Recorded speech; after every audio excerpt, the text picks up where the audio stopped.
Media sesión en los mercados financieros y el pequeño repunte económico de China que parece haberse estancado en septiembre con las ventas minoristas, con el poder de fijación de precios y la producción manufacturera junto al crecimiento de los préstamos, que es todo más débil de la impresión que se daba en el mes anterior.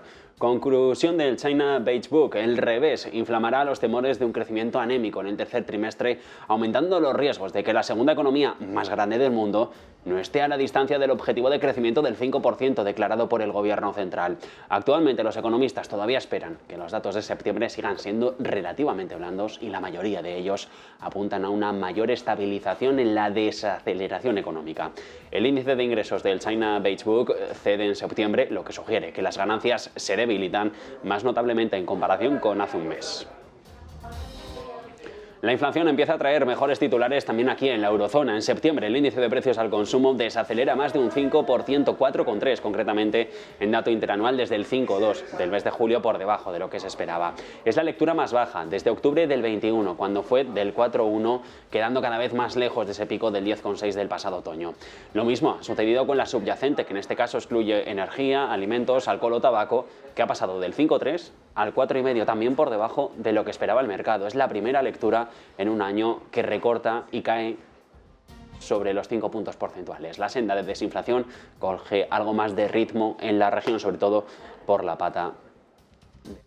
Energía en el conjunto que va a zona deflacionista, mientras que en otros países sigue provocando una presión de precios mayor que en cualquier otro mes. En Francia hemos visto cómo una de las grandes economías vive esa jornada de precios inusualmente altiva, con mensuales que caen un 0,5% desde agosto, aunque se mantienen los números interanuales con una subida del 4,9%. La evolución de los precios para Macron refleja el repunte del 11,5% del coste de la energía frente a la subida casi de la mitad en agosto, mientras que los alimentos se encarecen sobre los 4 puntos, 5 menos que el mes anterior. De su lado, los servicios suben, al igual que los precios industriales, sobre los 2,8.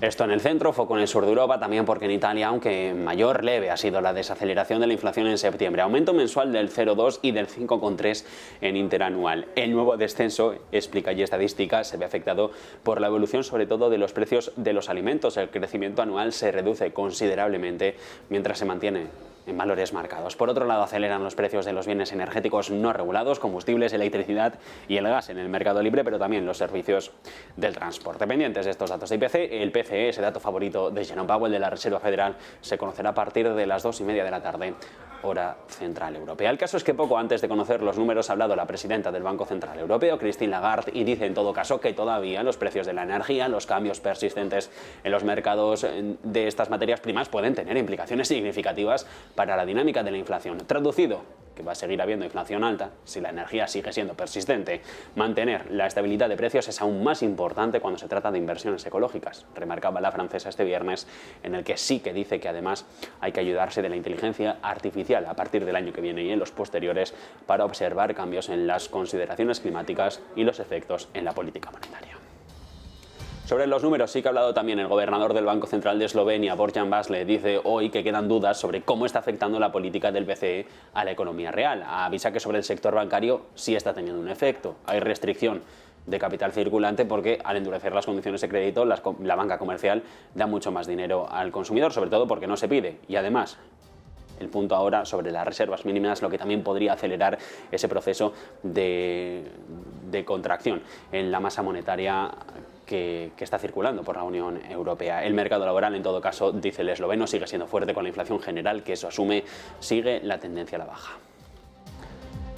Todo en función de los datos. El Producto Interior Bruto del Reino Unido crece en el segundo trimestre un 0,2% por el impulso del manufacturero y se revisa al alza la cifra del primero, un periodo en el que la economía británica registró un avance del 0,3%. Los servicios no crecen y por ahora significa esto que el Reino Unido ya no es el país más rezagado del G7. Lo confirman los analistas de Pantheon Macroeconomics, que también avisan de cómo poco a poco la situación económica se está volviendo persistentemente alta.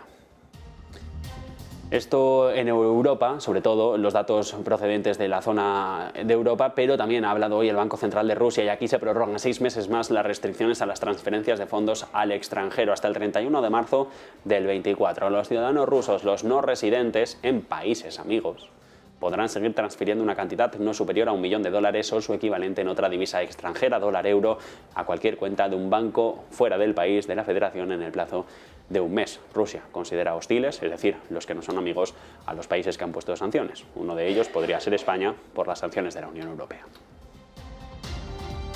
Malos augurios, en todo caso, para la economía estadounidense, que van más allá de lo que dicen los datos. El director ejecutivo de BlackRock, Larry Fink, ya avisa de que la recesión vendrá, que no será ahora, en el corto plazo, porque aquí se va a aguantar, pero que en el 2025 la economía no va a estar tan vibrante como ahora, que ahí sí que se podría entrar en una recesión. Dice el de BlackRock que lo que le falta al mundo hoy es esperanza, que se ve más miedo que en cualquier otro momento de su carrera empresarial y que la globalización no ha terminado de ninguna manera. Sin embargo, sí que señala que hay que reinvertirse junto con las cadenas de suministro. El foco puesto en 3 puntos: mercado chino, nuevas tecnologías y transición verde.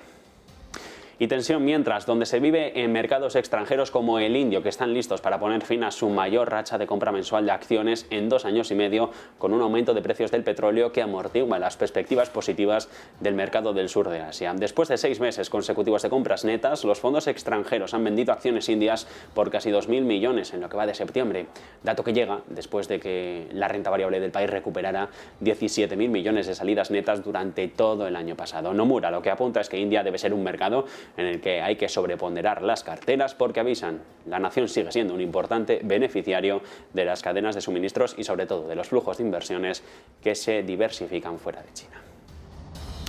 En la campaña electoral, en la precampaña electoral de cara a las presidenciales del año que viene, ha entrado ahora a batir un nuevo candidato, no tanto candidato, pero sí que empresario, que se va pronunciando o al menos dando cuenta de los retos que quedan a la política estadounidense por delante. Elon Musk ha visitado en las últimas horas la frontera entre Texas y México, ayer por la noche, transmitiendo brevemente en vivo mientras ingresaba en otro debate político, el de la migración, ese que pone sobre la mesa las diferencias entre republicanos y demócratas para pactar el mantenimiento de la financiación del gobierno federal, evitando el cierre en la medianoche de este próximo sábado. El multimillonario, el director ejecutivo de Tesla, de SpaceX, vestía con sombrero, vaquero negro, una camiseta negra y dice que a día de hoy él es una gran personalidad proinmigrante en el país. Todo lo ha comentado en Twitter, en ahora X, la red social que compró el año pasado por unos 44.000 millones de dólares.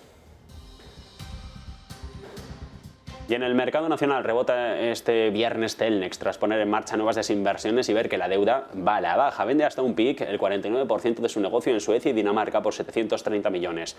Precisa en el comunicado remitido a los reguladores que el múltiplo de la operación es de 24 veces el EBITDA after leases esperado para el 24 y que el pago se desglosará por 558 millones de pago inicial, 130 aplazados y 40 millones más de earn-out.